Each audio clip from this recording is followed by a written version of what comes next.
기리학인데 이 사람이 굉장히 되는 게 원래 그리스 사람들은 그다음에 이 헬레니즘 시대 때만 해도 지구가 구형이란 걸 다 알고 있었어요. 그런데 지구의 크기를 좀 이따 나올 사람이 에라토스테네스가 재거든요. 지구의 크기를. 그거에 기초해서 지도를 그리는데 이 사람이 더 웃긴 건 경도와 위도를 표시를 해요. 지도에다가. 그러면서 이제 경도로 0도에서 180도까지, 위도로 80도까지, 0도에 80도까지 그려요. 그러면 생각해 보시면 돼요. 지구가 이렇게 동그라면 180도면 절반이잖아요. 그 다음에 나머지 90도까지 요거의 또 절반이야. 그러니까 이 사람은 자기가 그린 지도가 지구 전체의 4분의 1이란 걸 알고 있었어요.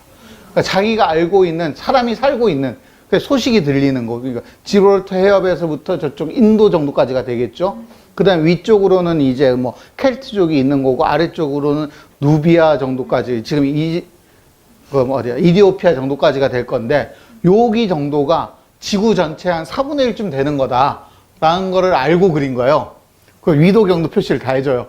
거기에다가 우리가 알고 있던 헬레니즘이란 게 이런 정도의 헬레니즘이었다. 그죠? 과학 문명으로 치면은. 그리고 테트라 비블로스. 사실 이게 굉장히 중요한 책 중에 하나인데 점성술에 관련된 책이에요. 그래서 오히려 예전에는 알마게스트보다 이게 더 중요하고 더 위대하다라고 얘기하는 사람도 많았어요. 중세 때까지는. 예. 그 저번에 말씀드렸던 점성술과 관련된 게 그 신플라톤주의랑 그다음에 갑자기 이름이 생각이 안 나. 에로티즘 아니고요. 헤르메티즘. 헤르메티즘인데 그것과 관련해서 가장 중요한 책. 얘가. 테트라 비블로스가. 그래서 이제 점성술의 교과서와 같은 책이다 이렇게 얘기를 해요. 그 다음에 세 번째로 수학에 대해서도 또 연구를 해요. 이 사람도 당연히 수학을 하지 않으면 천문학을 할 수가 없으니까. 지리학과 기하학, 3차원 기하학을 하는 거죠. 그러니까 경도 위도를 했겠죠.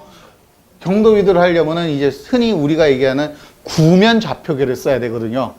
그러니까 우리가 지금 알고 있는 좌표계는 평면에서는 X쪽으로 얼마, Y쪽으로 얼마 이렇게 하는 좌표계가 있다면은 두 번째 좌표계로는 어떤 게 있냐면은 그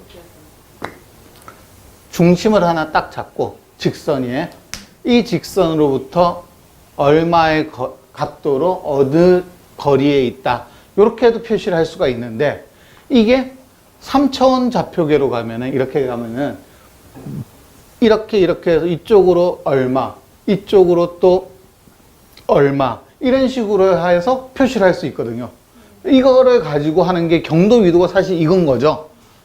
그러니까 이렇게 되면 이쪽으로 각도가 얼마가 되고 그 다음에 여기서 옆으로 또 각도를 얼마로 가고 그쪽으로 해서 얼마 거리로 가. 이러면 한 지점을 지정할 수 있는데 이거를 응용한 게 사실 위도와 경도인 거죠. 우리가 위도 경도를 생각하는 게 바로 이런 건데 그러니까 그리니치 천문대를 중심으로 해서 왼쪽으로 몇 도 가고 10도, 20도 그다음에 위로 10도, 20도 뭐 이런 식으로 가라고 하면 딱 그 지점이 나오는 거예요.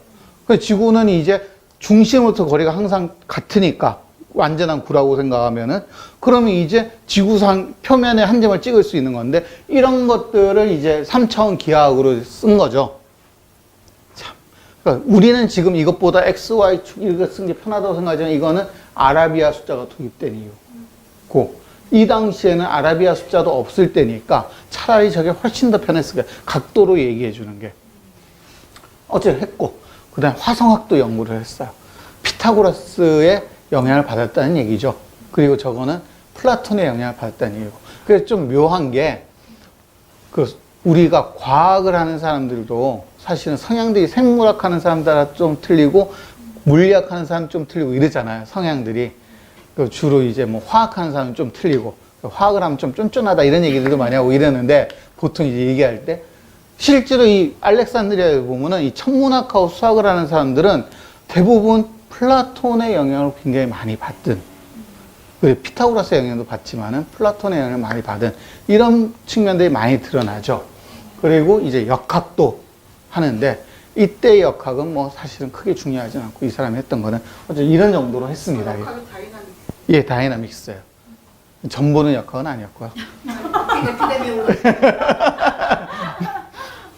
아, 그것도 있군요. 자, 그리고 나서 에라토스테네스인데, 에라토스테네스의 가장 유명한 업적이라고 하면 지구의 크기를 잰 사람, 지구 반지름을 잰 사람, 뭐 이렇게 얘기하는데, 이런 반지름을 쟀다는 얘기는 이미 지구가 구형이라는 거를 알고 전제로 하고 하는 얘기죠. 그러니까 사실 중세보다 훨씬 더 똑똑한 거죠. 중세 때는 바다 멀리 가면 뚝 낭떠러지에 떨어질 거라고 생각했던 사람들인데, 그 이전에는 멍청한 소리들 하고 있네. 이러고 이 헬레니즘 시대는 지구는 구라니까. 무슨 술 마셨나 보다. 왜요? 알코올 향이? 계산하면부터 시작을 해가지고. 아, 계산. 아, 아우, 계산. 이거는 술을 마시고 써서 그런 게 아니라요. 그 눈이 아려가지고 하다 보니까. 예. 자, 에라토스테네스는 알렉산드리아의 도서관 관장이었어요. 무세이온 도서관의 관장이었는데 별명이 베타예요. 뭐냐면은 예? 알파 베타 할 때 베타. 예. 예. 그러니까 이제 뭐냐면 사람들이 저 사람은 손을 대는 것마다 굉장히 잘하는데 최고로 잘하지는 못하고 두 번째로 잘한다. 예. 그래서 이제 뭐냐면 아까 했던 프톨레마이오스라든가 예. 이런 식으로 해서 했는데 그런데 저거에 대해서 이제 코스모스에서 칼 세이거는 저거는 저 사람은 시기한 사람의 얘기고 저 사람은 항상 알파였다. 이런 얘기를 또 써요. 코스모스를 잘 읽어보시면 그런 얘기가 나와요. 난 어떻게 다 알죠. 어쨌건 근데 지구의 둘레를 계산했다. 근데 지구의 둘레를 계산했던 게 중요한 게 아니라 이 사람이 지구의 둘레를 계산하려면은 몇 가지 전제가 있어야 돼요. 하나는 지구가 구라는 걸 알아야 되고, 두 번째는 태양빛이 평행으로 들어온다는 걸 알아야 되고, 그다음에 세 번째로는 태양빛이 이렇게 평행으로 들어오는데, 자, 지구가 구인데 여기서 이렇게 막대기를 세우고 똑같이 막대기를 세우는데 이 막대기를 통해서 들어온 게 요 각이랑 그 다음에 여기에서 요거랑 이루는 거랑 이렇게 돼서 지구 중심하고 요 각을 재는 거거든요. 중심부터 각을. 근데 이런 걸 알려면 평행한 두 직선 사이에 한 직선을 그었을 때 억각의 크기가 서로 같다는 것도 알아야 되는 거예요. 저런 수학적 지식이 없으면 계산을 못 하는 거죠.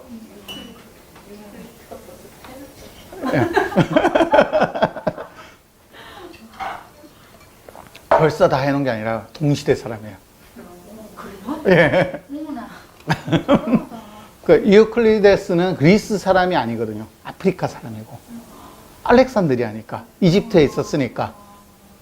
근데 거기가 아프리카라는 개념이 없이 지중해. 그렇죠. 지중해 그건데 헬레니즘인데 근데 뭐가 좀 차이가 나냐면은 그 알렉산드리아에서도 그리스 쪽에서 온 사람과 자체 이집트에 있던 사람의 차이는 좀 있는 거죠. 그런데 어쨌건 그 지구의 둘레를 계산하려면 이런 전제 조건들이 돼야 되는데 이 사람들 에우클리토스랑 거의 동시대 사람이에요. 이건 할 수 있었다는 얘기죠. 예, 그런 거 계산도 하고. 근데 아까 말씀드린 것처럼 프톨레마이오스나 히파르코스나 다 경도 위도 계산할 줄 아는 사람들이니까 이 사람도 한 거죠. 약간 어긋나긴 했지만은 그거 계산을 다 하는 거예요.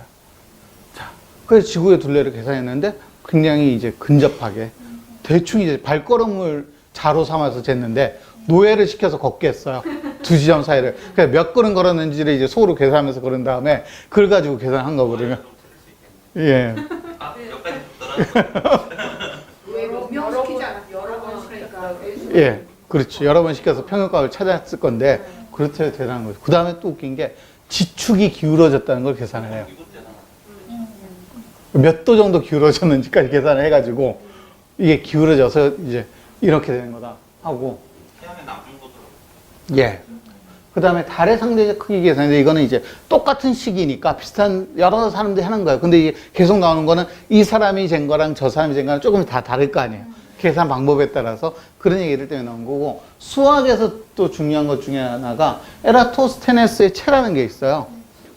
저게 소수 구분하는 건데 이제 그런 거죠. 처음에 2가 나오면 1은 소수가 아니니까 1, 2, 3, 4, 5, 6, 7, 8 2가 나오면 2의 배수는 다 걸러내고, 그 다음에 3 나오면 3의 배수 걸러내고, 그 다음에 5 나오면 5의 배수 걸러내고, 이런 식으로 채를 치다 보면 된다. 이걸 처음으로 이제 개발해내서 이걸 이용해서 소수를 재죠.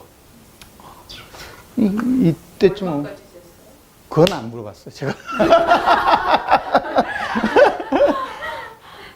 자, 이런 정도로 했고요. 아니 그 뭐지 이심 계산하고 이런 걸로 보면은 예. 어마어마한 숫자가 그렇죠. 자, 여기까지 하고 잠깐 쉬었다가 이제 생리학하고 공학 쪽을 좀 하겠습니다.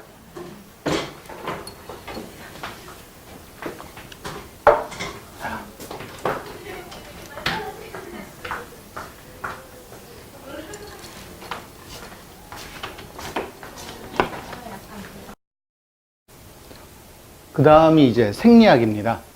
이 생리학이 사실은 이제 알렉산드리아가 되면서 비약적으로 또 얘도 발전하기 시작하는데, 자, 발전하는 이유는 다 있죠. 아까 천문학이 비약적으로 발전한 이유는 바빌론 때문이다라고 말씀을 드렸는데, 이게 비약적으로 발전한 건 이제 이집트 때문이죠. 이집트는 미라를 만드는 습성이 있기 때문에 인간에 대한 해부가 가능한 거예요. 그리스는 안 됐는데. 그래서 여기 보이는 헤로필로스랑 에라시스트라토스라고 처음 들어보는 이름들이죠, 정말. 갈레노스는 좀 들어본 것 같은데, 이 두 사람이 이 사람의 스승이에요. 그런데 각각 해부학의 아버지, 창시자, 또는 생리학의 아버지, 창시자, 뭐 이런 식으로 치여될 수 있는 건데, 이 두 명이 같이 이제 동료면서 경쟁자예요. 이 두 사람이 해치운 시체만 한 몇백 구 정도가 된다라고 얘기를 하니까. 이 사람이 조금 먼저고 이 사람이 조금 뒤인데, 이 사람들이 어떤 사람들이냐면 박물관에서 세계 최초로 시체 해부를 하고 그 다음에 의학을 강의했던, 그러니까 사실은 이제 의과대학을 처음으로 만들었다라고 볼 수도 있겠죠. 박물관의 대학이라고 한다면 만들었던 사람이다라고 볼 수 있어요. 근데 성향이 둘이 좀 많이 달라요. 그래서 이 경쟁 관계이고 협력 관계이기도 했는데, 즉 시체를 해부하면서 서로 다른 지점에 관심을 가지고 있고 바라보는 것도 서로 반대였어요. 반대라고 하기엔 좀 그렇고 서로 상반되는 것들이었는데, 그래서 보면 이제 칼케돈의 헤로필로스라고 하는, 칼케돈 출신이라는 얘기죠. 자, 해부학의 창시자, 박물관에서 최초로 의학 강의를 했고 스트라돈의 제자다. 자, 아까 말씀드렸죠. 천문학과 이쪽은 플라톤의 영향이 크다라고 말씀드렸는데, 얘네들은 생물학이잖아요. 당연히 아리스토텔레스 쪽의 영향이 크겠죠. 그래서 스트라돈의 제자인가. 그래서 리케온에서 배우고 알렉산드리아로 온 거죠. 마치 이제 미국에서 배우고 이제 뭐 어디로 건너오고 이런 거랑 비슷하게, 혹은 옛날 미국 사람들이 유럽으로 유학을 가서 배우고 다시 미국에 오던 것처럼 이렇게 했는데, 대표적인 게 내가 보지 못한 것은 말하지 않는다. 원칙이. 굉장히 경험론자예요. 근데 아까 스트라돈이 그렇다라고 했잖아, 스트라돈. 그런 것처럼, 그런데 이 사람이 이제 해부를 하면서 주로 했던 게 그거예요. 심장이 뛰는 것들을 이제 해부를 해서 봐요. 그래서 수축하고 이완하고. 근데 이걸 했다는 거는 산 사람을 해부했을 수도 있는데, 이건 이제 동물을 해부하면서, 그런데 고기는 먹었으니까 동물 해부학은 엄청 발전했어요. 예. 근데 동물을 해부했는데 살아있는 상태에서 심장을 관찰할 수 있을 정도의 해부 기술이 있다는 얘기잖아요. 아니, 지금, 심장은 자율신경이잖아요.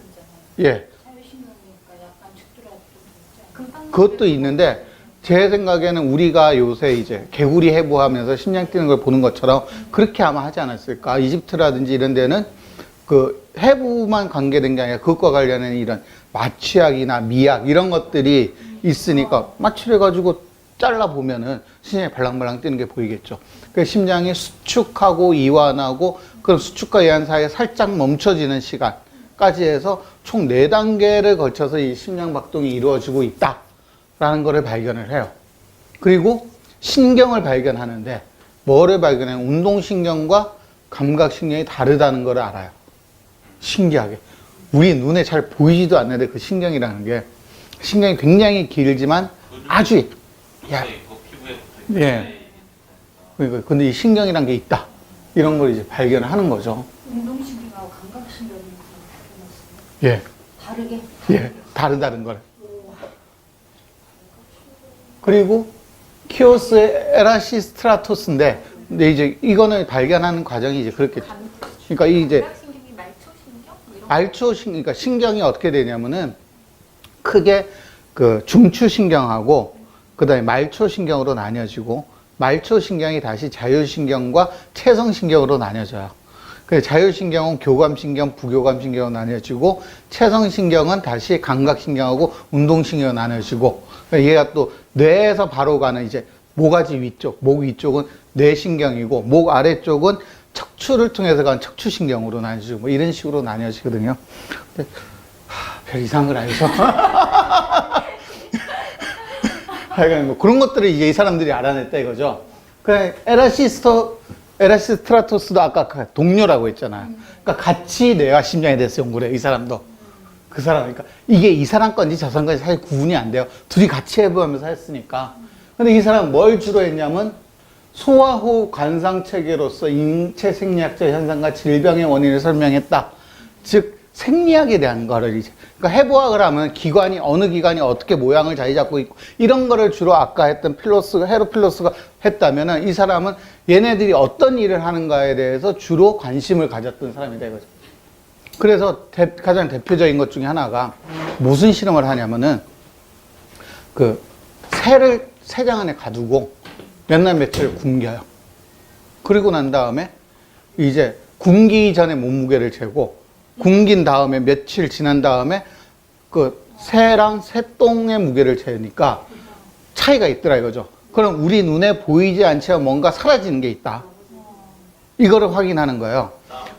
그래서 그러면서 이 사람이 하는 게 이성을 통해서 봐야 된다 이런 거는. 관찰 결과로는 이게 뭐가 나갔는지 우리 눈에 안 보이지 않느냐. 하지만 우리는 이성을 통해서 여기서 빠져나간 게 뭐다라는 걸 생각할 수 있다 라는 주장을 해요. 그런데 아까 했던 헤로필로스는 야, 눈에 보이지도 않는 게 뭐 어떻게 우리가 할 수 있냐, 그런 거 하지 마라, 이런 얘기를 해서 서로 싸우는 거죠. 그 학파가, 두 학파가 따로 나뉘어요. 요때부터 옳다.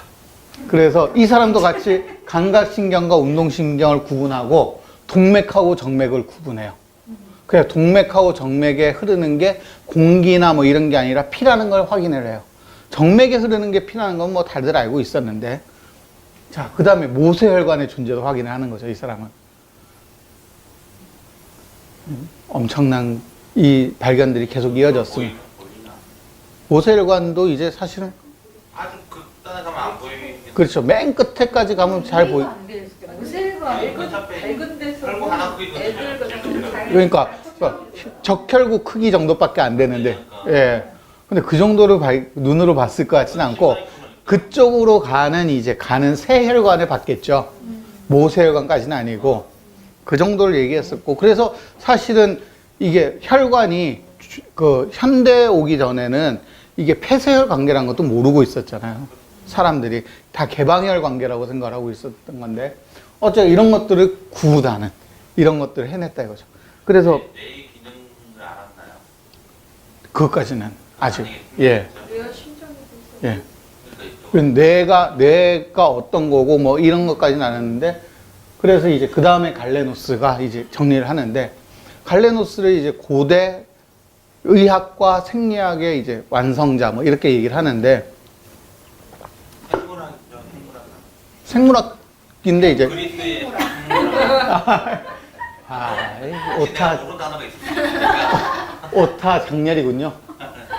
자, 그래서 여기서 보면 헤로필로스의 해부학과 에라시스트라토스의 생리학을 모으고 거기에다가 아리스토텔레스의 생물학, 삼계통설. 해부학하고 생물학 맞춰가지고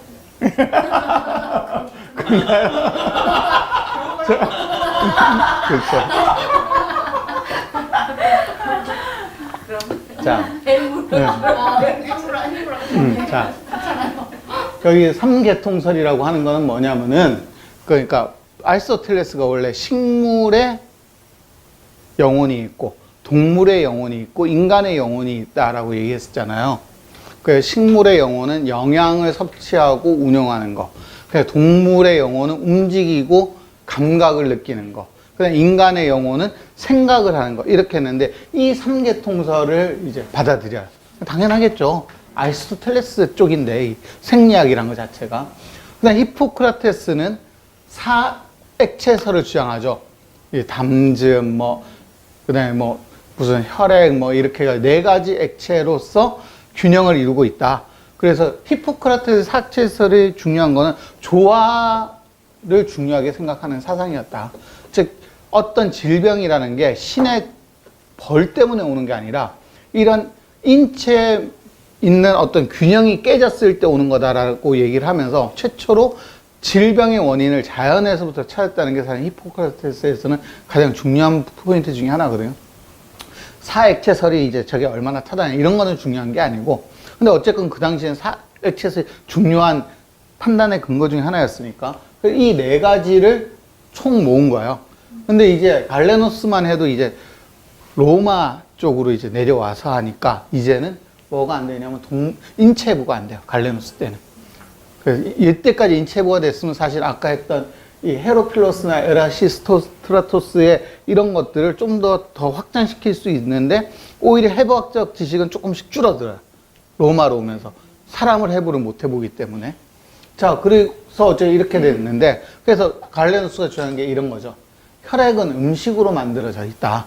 근데 이제 음식으로 혈액을 만드는 거는 누가 하냐면 간이 했다는 거죠. 간이 혈액을 만드는 곳.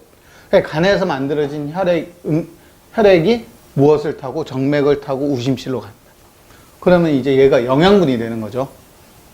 그리고 이 우심실에서 불순물이 제거되고 거품 형태의 가벼운 물질로 변화된 다음에 얘가 자심실로 가는데, 그래서 우심실과 자심실 사이에 아주 가는 구멍이 있다고 생각해요. 사실은 없는데. 아니면 뭐 설명할 방법이 없었으니까 억지로 구멍을 만든 거죠. 눈에 안 보이는 조그만 구멍이 있다. 그리고 폐에서는 공기와 푸네우마는 영혼이잖아요. 숨이라는 뜻도 있고. 그래서 공기와 섞인 푸네우마가 자심실로 와요. 그래서 여기서 온 거품 형태의 가벼운 물질의 자연 기운과 그 다음에 이 푸네우마가 섞여서 생명의 기운이 되는 거예요. 그리고 이 생명의 기운이 동맥을 통해서 전신으로 퍼져나가서 우리가 바이탈리티를 가지게끔 된다 라고 주장을 하는 거죠. 그리고 뇌와 연결된 동맥을 통해서 생명 기운이 뇌로 들어가면 동물 기운이 돼. 그럼 이 동물 기운이 신경을 타고 온몸으로 전달이 돼서 움직일 수 있게 해준다는 얘기를 하는 거죠. 자, 그런데 이거를 보면은 좀 말이 웃기긴 하지만은 뭘 알 수 있냐면 신경을 통해서 우리 몸이 움직임을 제어한다는 걸 알고 있는 거죠. 그리고 그거를 누가 하는 거냐면 뇌가 한다는 걸 알고 있는 거예요. 근데 왜 나 궁금한 게 예. 신경을 그러니까 그런 거는 알 정도의 어떤 관찰력이 있었으면서 예를 들면 푸네우마라든가 뭐 네. 이런 것들은 자기가 만든 스토리잖아요. 그냥 예. 그거 왜 그런 어떤 비과학적 행동도 같이. 근데 이 당시로는 비과학적인 게 아니라 폐에서, 그러니까 심장을 통한 이 아까 순환 자체를 완벽하게 이해를 못하는 거죠. 그러니까 이 당시에는 중세 때도 마찬가지인데 혈액이 사라지는 거라고 생각했어요. 순환하는 거라고 생각하지 않고. 그래서 누군가는 계속 만들어내야 되고 이런 거라고 생각했고, 아까 얘기했던 것처럼 그 상계통설이 있으니까 생명의 기운도 퍼져야 되고, 그 다음에 동물의 기운도 퍼져야 되고 온몸으로. 근데 이거를 이제 관찰을 통해서, 그러니까 신경을 통해서 퍼지더라 이거죠. 그 몸을 제어하는 거는. 그래서 이거는 신경으로 가야 되고, 그 다음에 동맥으로 생명기운이 돼서 온몸으로 퍼진다. 그 온몸이 살아있게끔 만들어지려면 이래야 돼. 그래서 뭘 가지고 관찰하면 이런 거죠. 이제 손목을 딱 묶어버리면은 이 손을 이렇게 묶어버리면 요 끝이 죽어버리잖아요. 피가 안 통하면은. 이런 것들을 이제 관찰한 거죠. 그러니까 피가 안 통하면 죽으니까 요 부분이 생명기운을 잃는구나. 피가 안 통하면은. 이런 걸 가지고 이제 생명기운이 피를 타고 흘러가는데 이거는 동맥을 타고 흘러가는 거다. 이런 것들을 이제 확인을 하는 거죠. 이런 식으로 하면서 이제 갈레노스가 하고, 이게 이제 하비와 이런 사람들이 이제 17세기, 18세기 때 이제 새롭게 이제 심장박동의 과정을 새로 정리할 때까지 계속 나오죠. 얘네들도 지금 얘기하는 사람들은 거의 1000년짜리들이에요, 다. 1000년 동안 이 사람들의 학설이 온갖 유럽을 다 지배하는 거죠, 이슬람과. 1000년짜리 사람들.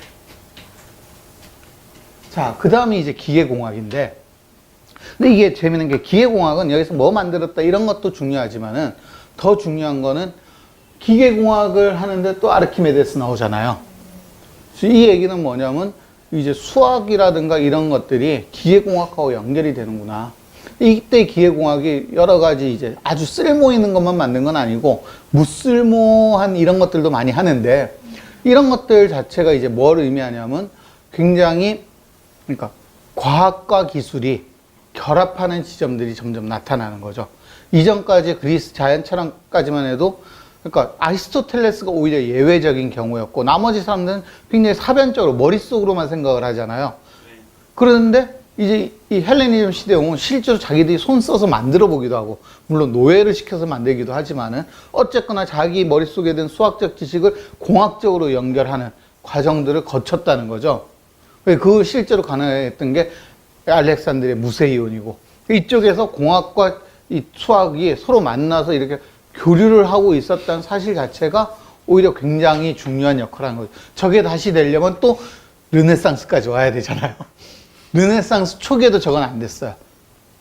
르네상스 중기 정도 와야지 이런 장인들과 그 다음에 이 과학자들이 서로 손을 잡기 시작하거든요. 이탈리아에서.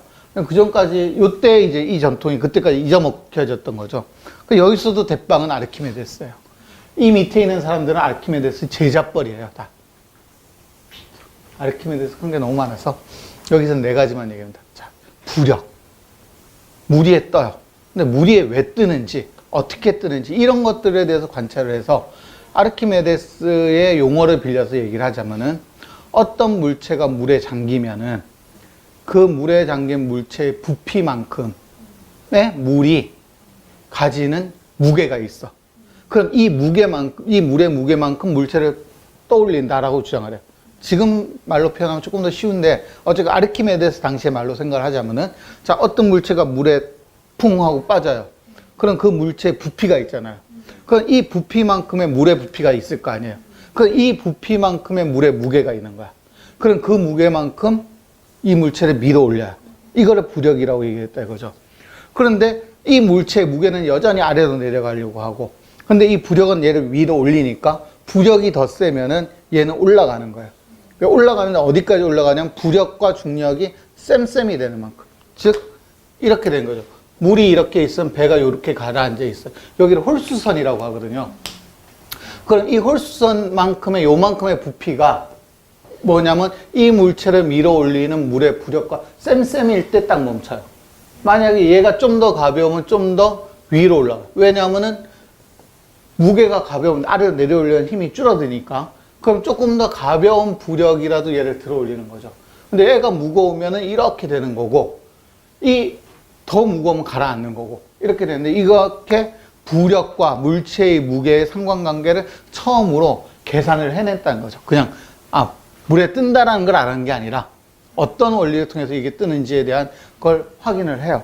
그러니까 지렛대의 원리인데 이것도 뭐 이전에도 다 알고 있던 사실인데 저걸 수학적으로 정량화했던 거. 몇 대 몇이면은 힘의 크기가 몇 대 몇이 된다. 이걸 정확하게 계산을 해내서 했었다는 거죠. 그냥 비틀림 나사인데요. 저거는 이제 어떤 거냐면은 물을 끌어올리는 거예요. 원통이 이렇게 있으면 원통 안에 이렇게 나선 형태로 이제 만들어서 물이 여기 참 얘를 이렇게 빙빙빙 돌리면은 물이 여기서도 이걸 타고 이렇게 끌어올려지는 건데 지금도 쓰이고 있거든요. 그래서 주로 이제 옛날에 저걸 만든 이유는 옛날에 만든 배들은 지금 현재의 배랑은 좀 다르게 물이 계속 조금씩 들이차요. 나무로 배를 만드는데 이 나무와 나무 사이를 송진이나 이런 식으로 방수 가공을 하는데 이게 완전한 방수가 되지 않기 때문에 흔히 우리가 생활 방수라고 얘기하는 거 있잖아요. 그런 식의 방수이기 때문에 물이 조금씩 차요. 그럼 이 차온 물을 퍼내야 돼. 그래서 보면 옛날에 그 나루터에 가면 나룻배 있잖아요. 조그만 거. 이 나룻배 보면 항상 노젓는 사람하고 그 다음에 조그만 꼬맹이가 있었어요. 한 사람이 노를 젓으면은 배를 타고 쭉 가면은 강물을 가는 동안 물이 조금씩 들이차요. 배 안에. 그러면 이제 이거를 그 조그만 놈이 이제 물 퍼내는 거야. 그럼 사람들은 주변에 이렇게 앉아요. 근데 이 큰 배들도 마찬가지예요. 그래서 퍼내는데 이걸 통해서 퍼냈다는 얘기죠. 그래서 양수기에서 물 퍼올리는 것도 이런 식으로 퍼올리면 편했고 그래서 이거는 지금도 쓰이고 있어요. 저 원리를 가지고 이런 거를 처음으로 발명한 사람. 투석기도 했고 여기 이 네 개는 그러니까 팩트로서 확인되는 거고. 투석기는 돌 던지는 거예요? 예. 이렇게 해서 이렇게 비틀림을 이용해서 이 비틀기에 꼬아서 이걸 텅 풀면 얘가 풀리는 힘에 의해서 날아가게 만드는 이런 형태의 투석기의 원리고, 저거 말고 뭐 빛을 이용해서 전함을 태웠다든가 뭐 이런 포크레인 같은 식의 걸 가지고 적의 함정을 끌어올려서 뭐 무너뜨렸다 뭐 이런 것들도 나오는데, 그거는 정확한지 아닌지를 잘 모르는 거라서 여기에서 빼버렸어요. 그걸 빼도 충분히 훌륭한 발명을 했기 때문에 발명 및 발견들이 많아서, 그래 아르키메데스가 이런 걸 만들었는데, 더 중요한 건 이 사람의 제자가 크테시비오스예요. 근데 이 크테시비오스가 아르키메데스가 알렉산드리아에 있을 때 가르친 사람인 거죠. 그러니까 이 사람이 이거를 아르키메데스의 이런 원리를 이어받아서 톱니바퀴를 발견해요. 그럼 이제 톱니바퀴는 이게 맞물리잖아요. 그럼 이제 정말로 머시닝이 되는 거죠. 옛날처럼 그 이전에는 저런 식의 게 아니었으니까 그냥 사람 손으로 다 하고 이래야 되는데, 이제 톱니바퀴들이 맞물리는 구조를 만들어내면서부터 정말 기계가 만들어지는 거죠. 그래서 이 톱니바퀴를 통해서 물시계도 만들고, 이때 만들어진 물시계가 뭐냐면 시침이 막 움직이는 거야. 물의 흐름에 따라서 이 톱니바퀴를 이용해서 이 시침이 이렇게 팍팍 움직여서 볼 수 있게. 그러니까 우리가 물시계를 보면은 물이 떨어지는 걸 가지고 눈금 쳐가지고 이렇게만 보는 걸로 생각했는데, 그게 아니라 물이 줄어드는 힘에 의해서 이게 톱니바퀴가 움직이게끔 해가지고 이게 저 시계처럼 이렇게 움직이게끔 만들어 놓은 거죠.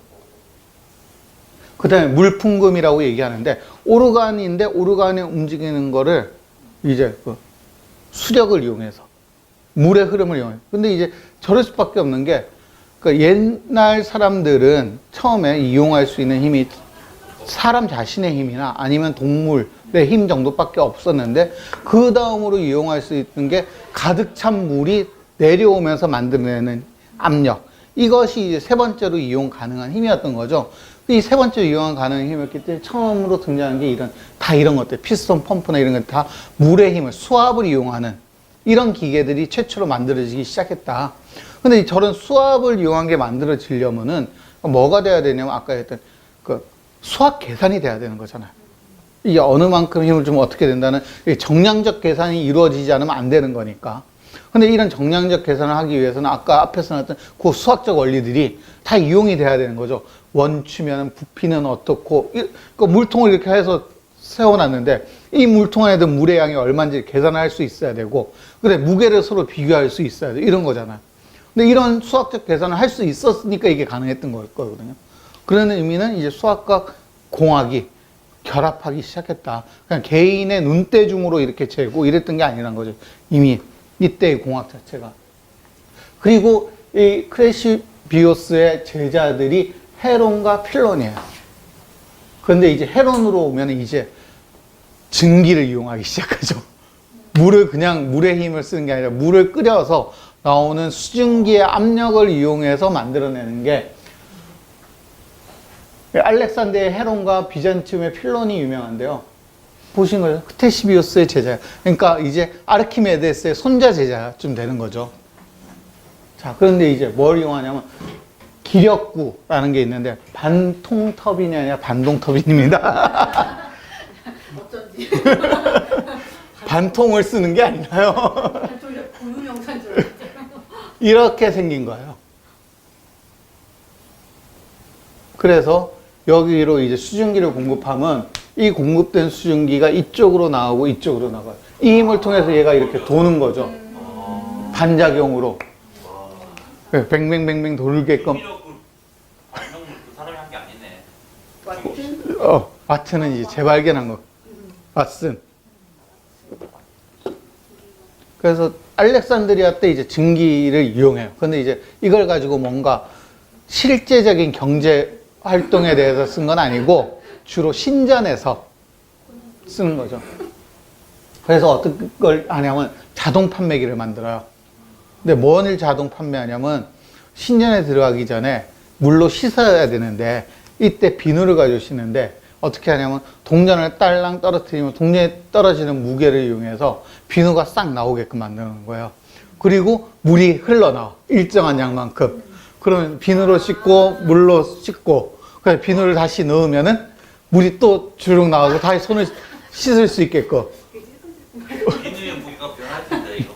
아, 비누는 계속 갈려. 아, 이렇게 하는 게 있고, 예, 물을 올리는 기계. 비누는 아니까. 뭐 이런 것들. 자, 했고, 폼인데. 위에 세 개는 그래서 헤론이 한 거고, 아래 두 개는 비잔팀의 필론이 했어요. 물 올리는 기계는 아까 얘기했던 그 뭐야, 아르키메데스가 만든 기구 있죠. 이거를 좀 더 개량을 한 거고, 그 다음에 필론이 유명한 세계 7대 불가 사이를 정한 사람으로 유명하죠. 마치 일본 같은 사람이에요. 네, 고대의 7대 불가 사이. 그 등대, 피라미드, 공중정원, 뭐, 그 거대 상, 뭐 이런 거 있잖아요. 네. 그 당시에요? 예, 거대상이 어디 있는 거대상이죠? 까먹었어요. 어. 하여간 어딘가 있는 알렉산드리아의 등대랑, 그 다음에 피사의 피라미드, 바빌로니아의 공중정원, 뭐 이런 것들 7개를 정해서 대박. 그러니까 세븐 원더스라고 했던 사람이 이제 요즘 다 다녀? 그 당시는 그러니까 그런 것도 있고, 근데 그 당시는 워낙에 그 코스모폴리탄적인 이런 느낌이니까 지중해 세계 자체가 하나의 완전한 세계로서 코스모폴리탄이죠. 그래서 사실은 지금 우리보다 훨씬 더 개방적인 사회죠. 보면은 바빌로니아 갔다가 그리스 갔다가 뭐 에스파냐 갔다가 누비아 갔다 뭐 이랬던 사람들이니까. 체계가 잡히기 전이라서 예. 그런 거 근데 스파이라고 아니 근데 그 정도로 그렇게 여행을 해봐야 예. 지구의 크기 단위를 생각할 머리가 생기는 그렇죠. 거겠죠. 그래서 그러니까 알렉산드리아의 도서관이 책이 한 50만 권인가 이렇게 됐대는데, 그렇게 할 수 있었던 이유가 뭐냐면은 배가 들어오잖아요, 알렉산드리아. 그럼 배에 있는 책을 다 일단 걷어서 이제 필요 없는 책은 다시 돌려주고, 이거 책 괜찮은데라고 하면 필사를 해서 필사한 걸 줘요. 원본을 자기가 가지고. 왕의 정책이 그랬어요. 그런데 알렉산드리아가 그 당시에 굉장히 중요한 무역항이었기 때문에 무조건 와야 되는 것. 그리고 그 비용도 주고, 책 구입 비용도. 그리고 나서 책이 들어오면 그 책을 필사를 또 해요. 그래서 몇 권을 이제 따로 보관을 하는 거죠. 그런 어떤 지식에 대한 중요성을 굉장히 많이 예. 높였었다는 거죠.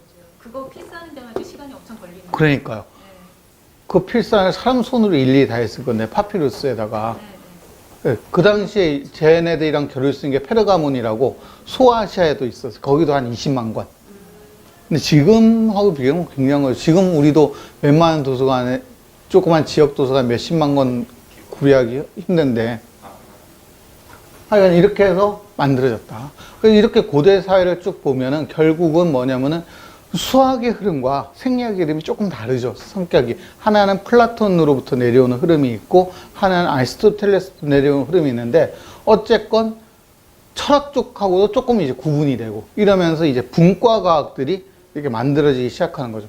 그러니까 아직 역학은 정확한 분과과학, 물리학은 성립되지 않았지만은 수학과 생리학과 그 다음에 천문학은 생긴 거죠. 과학이라는 단어는 없었어요. 예, 그렇죠.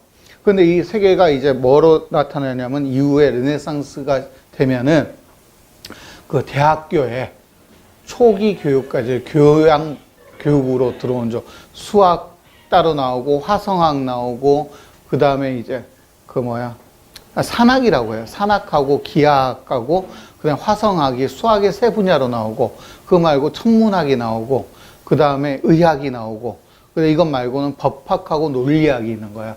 그래서 7개 학문이거든요. 근데 여기서 법학하고 논리학은 문과적 학문이니까 제가 여기서 얘기를 안 한 거고, 이 나머지 것들이 이렇게 되면서 헬레니즘 시대 때 이제 정리가 된 거죠. 각 학문 분야로. 그러면서 이렇게 멋있었는데 망하죠. 로마로 오면은 할 게 없어요. 로마에서 보면은 이제 로마를 얘기할 때 딱 2개 얘기를 하거든요. 하나는 건축하고, 또 하나는 이제 그 백과사전을 얘기하는데. 수리 아니에요? 수리요? 물 아, 그렇죠. 수리도 이제 건축 중에 한 아, 분야로 하는데, 근데 건축 쪽에서의 이런 아키텍처는 사실은 그리스나 이쪽으로부터 받은 것들이고, 그러니까 바빌론의 공중정원에 이런 것들도 다 수도나 이런 걸 만들었고 그런 기술을 받아들인 거지 로마가 새로 뭔가를 참신하게 발전시킨 거는 없거든요. 그러니까 아스팔트나 이런 것들도 이집트 쪽에서 온 거고 그 다음에 벽돌은 이제 바빌로니아 쪽에서 온 거고 직접 한 게 아니라 맡겨서 그런 거 아니에요? 한 번은 그리스인 예. 노예들을 시키고 뭐 이렇게 그런 것도 있겠죠. 그러면서 어쨌건 이 헬레니즘 시계를 두 개로 나누면은 초기 헬레니즘, 즉 로마가 아직 지중해 패권을 잡기 전 시기와 로마가 패권을 잡은 뒤 시기로 나눌 수 있는데 패권을 잡은 뒤 시기에는 쓸만한 게 별로 없어요. 그 아까 얘기했던 백과사전이 중심이긴 한데 그 백과사전을 아무리 뒤져봐도 그리스의 이런 얘기들을 그다음 헬레니즘에서 나온 이런 것들을 짜집기 한 것밖에 없고 그 짜집기도 이만한 수준으로 짜집기를 하지 못했어요. 그러니까 파편적으로 나와 있고 그 로마에서 우리가 얻어 걸을 수 있는 거는 법 정도. 네, 법은 우리가 다룰 게 아니니까. 그래서 이제 사실은 이제 그래서 이제 철학적으로 봐도 사실은 마찬가지죠. 아까 저번 시간에 말씀드린 에피쿠로스 학파, 스토아 학파 정도 빼고는 그 뒤로 별 의미 있는 게 없으니까 우리가 중세를 암흑의 시기라고 얘기를 하는데 그 철학과 이제 그 과학으로 본다면은 그러니까 중세라기보다는 로마의 패권 이후가 오히려 이런 창의성이 사라지고 계속 퇴보되는 과정이었다고 볼 수도 있겠다. 특히나 서로마와 동로마가 나눠진 다음에 서로마는 이제 거의 야만의 땅이 돼버리고 동로마만이 이제 이런 걸 가지고 있는데 그러니까 뭐랄까 보관의 차원 이상을 넘어서지 못하는 거죠. 그냥 보관만 하고 있는 지식들을 그리고 그 지식들 제대로 활용하지도 못하는 이런 차원으로 넘어가면서 그게 이제 AD 한 2세기, 3세기 정도가 되겠죠. AD 2세기, 3세기 정도 되면서 이제 그렇게 되고 그 이후로부터 약 한 AD 11세기, 1000년, 1100년 정도까지를 이제 유럽은 그야말로 이제 물론 이렇게 얘기하면 안 되는 사람들도 있다고 얘기를 하는데 어쨌건 과학 쪽에서는 특히나 빨짱꽝인 이런 게 되고 기술적으로는 조금씩 발전하는 것도 있어요. 기술적으로 말의 편자라든가 뭐 이런 몇 가지가 있는데 뭐 아니면 농업 방법에 대해서 이런 게 있는데 그런 거는 사실 크게 중요한 건 아니고 쭉 가다가 이제 11세기, 12세기에 본격적으로 르네상스가 시작되는 게 되는 거예요. 예. 근데 그거는 이제 다음 시기에 하게 되겠습니다. 다음번 강의를 아직 확정은 못 지었지만 하게 되면은 11세기, 12세기는 시기로 묶어서 한번 할 거예요. 르네상스 초기에 어떻게 르네상스가 시작되었고 어떻게 발전되었나. 그리고 나서 그 뒷거는 따로 나는데 학문 분야별로 나눠서 얘기를 하려고 생각해요. 하나는 천문학, 하나는 역학, 그 다음에 또 하나는 생리학, 그 다음에 이제 화학. 이런 식으로 나눠서 하게 되고 화학이야말로 연금술 쪽이겠죠. 저기 자연 뭐지 지구과학은 지구과학은 할 만한 게 없어요. 지질학. 지질학은 언제부터 의미를 가지냐면은 그 대항해 시대 이후부터 의미를 가져요. 예. 그래서 그거는 한 15, 16세기 정도 돼야지 되고 그 전 시기까지는 그런 이렇게 한번 할 거고 그 다음에 그것과 함께 이제 대학과 수도원이 이런 르네상스와 어떻게 관련이 됐는지, 뭐 산업의 발달과 이런 이제 다른 학문과 연관 관계들을 한두 번 정도 더 다루고 이런 식으로 해서 르네상스를 한번 해볼까 해요. 그건 이제 나중에 다시 공지를 할게요. 여기까지. 지금 도서관은 어떻게 끝이나요? 도서관이요? 알렉산드리아. 알렉산드리아 도서관은 그 저기 시리아 쪽에 그 알렉산더 대왕이 죽고 나서 소아시아 쪽에 들어선 셀레쿠스 왕조가 있는데 그 왕조 아래에 있던 사람 중에 여왕이 있어요. 팔미라 여왕이라고. 그 여왕이 그 어디야? 프톨레마이오스 왕조와 싸워요. 싸우는 과정에서 알렉산드리아 도서관을 한번 부르질러요. 한번 소실을 하고 그 다음에 재건을 또 하는데 그 다음에 또 로마가 한번 또 불태우죠. 그래서 두 번 불타고 끝나고 그 이후로는 이제 로마의 패권이 사라지면서 이제 완전히 이제 흐지무지되고 가장 중요한 건 프톨레마이오스 왕조 자체가 사라지는 게 핵심이죠. 그런 사건을 우리가 아직 멸종하지 않고 그래서 거기 가지고 있던 것들을 사실은 그 기독교가 잘못한 것도 많아요. 그 기독교도에 의해서도 많이 태워졌는데, 그래서 기독교 중에서도 네스토리우스인가라는 좀 이단 시대는 학파가 있는데, 이 학파들이 시리아로 도망을 가요. 도망을 갈 때 페르가몬과 알렉산드리아에 있던 그쪽이 주로 운포하고 있었으니까, 이 네스토리우스 학파들이 이 신도들이 거기 있던 책들을 가지고 시리아로 가요. 처음에 시리아어로 번역을 해요. 그런데 시리아가 또 망해. 그래서 시리아에서 다시 저기 어디야? 지금의 이라크 땅으로 가요. 그래서 거기에서 이제 태양의 집, 또 지혜의 집이라는 걸 이제 또 거기 칼리프가 지원을 해줘서 만들고, 거기서 다시 아랍어로 번역을 해요. 그러니까 2번 번역을 하는 거죠. 그 2번의 번역 과정을 통해서 그나마 일부 저작들이 살아남게 되죠. 예. 예, 들어오는 거죠. 그래서 그 알렉산드리아 그 도서관에 그 여자 관장의 예. 비극적인 죽음이 소스에서는 자세하게 예, 그렇죠. 나오는데 그거는 안 다루고 아니, 그거는 이제 서사적으로는 중요한데 과학사에서는 별로 중요하지 않기 때문에. 그리고 그 수학자들이가 멋있기는 한데요. 중요한 거는 그 후로 내려가면서 알렉산드리아에서 이런 창의적 발전이나 이런 것들은 별로 볼 수 없어서, 그 여자에 대해서 제가 할 얘기는 죽었다는 거 말고 할 얘기가 별로 없어요. 과학적, 기독교도가 중요. 예, 기독교대가 죽였다 뭐 이런 얘기 정도 나올 수 있는데, 최초의 이제 그러니까 과학자, 순교자, 뭐 여성 수학자의 순교 뭐 이런 정도로는 얘기를 할 수 있겠죠. 그 이상 다루기에는 애매하더라고요.